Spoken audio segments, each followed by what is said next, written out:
We welcome back to the show Gerald Celente, a trend forecaster, publisher of the Trends Journal. Mr. Celente's accurate forecasts include the 87 stock market crash, the collapse of the Soviet Union back in 91, the 1997 Asian currency crash, and, of course, the subprime mortgage crisis of a couple of years ago.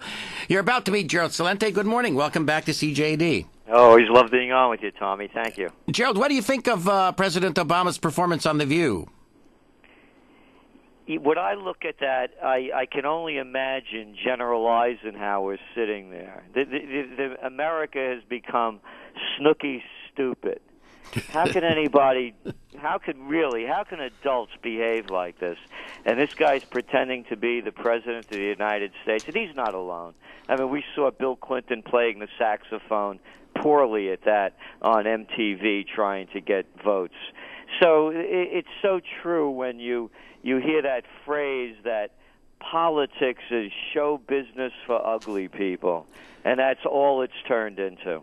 So what do you think that he should be doing? You've mentioned that he should have taken up Mahmoud Ahmadinejad's challenge to have a one-on-one debate. Well, of course. Here Ahmadinejad twice has come to Obama and said, let's debate these differences out in the open public. Let the public decide. And we know that, whatever the country is, and we're not taking sides on this, there's this stuff called propaganda.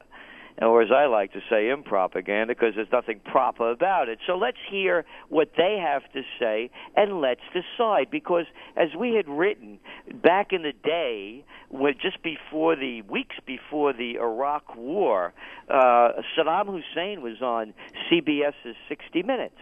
And Dan Rather was interviewing, and Hussein said, I want to debate George Bush live on TV in front of everyone. We have no weapons of mass destruction and ties to al-Qaeda. So, of course, Rather said, oh, this must be a joke. Oh, yeah, the joke? The joke was they didn't have either of those things. And what? Some 5,000 U.S. soldiers are dead. We've destroyed an entire country, killed hundreds of thousands. What's the big deal, Tommy? These guys all talk so tough. Why can't they go mano-a-mano in front of everybody and let's hear what they have to say? Let them debate, you decide. Okay, now, you tell me, let's look at each one of them. What benefit would Mahmoud Ahmadinejad get? Wouldn't he get the benefit of being put on the same level as him being a dictator as the President of the United States, who's democratically elected? Well, he's no more a dictator than George Bush was democratically elected. And when you look at the... Wait a second. You're telling me that you think that George Bush was as much of a dictator and won the election in the same way as Mahmoud Ahmadinejad? You've got to be kidding. No, I said as democratically elected. The 2000 elections were thrown. It was in broad daylight. The Supreme Court came out and said, don't count the votes. That was. You want to talk about a dictatorship? And what Supreme Court? A packed court of a bunch of flunkies, Harvard, Princeton, Yale. You look at the names, look at the places where they came from. So he is their leader. Whether or not he's a dictator or not, that's none of my business. The fact is, let's hear the debate rather than going to war. These wars are, look what the report, I was just listening, waiting to get on the air about all the Afghan civilians that are being slaughtered. For what?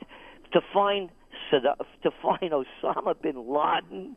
They still haven't found him. And now what they do is they use war porn to keep the war going by putting that woman's face on Time magazine without a nose, the Afghan woman. No, that's not why we're in Afghanistan. So anything to avert war. Let's have the leaders speak.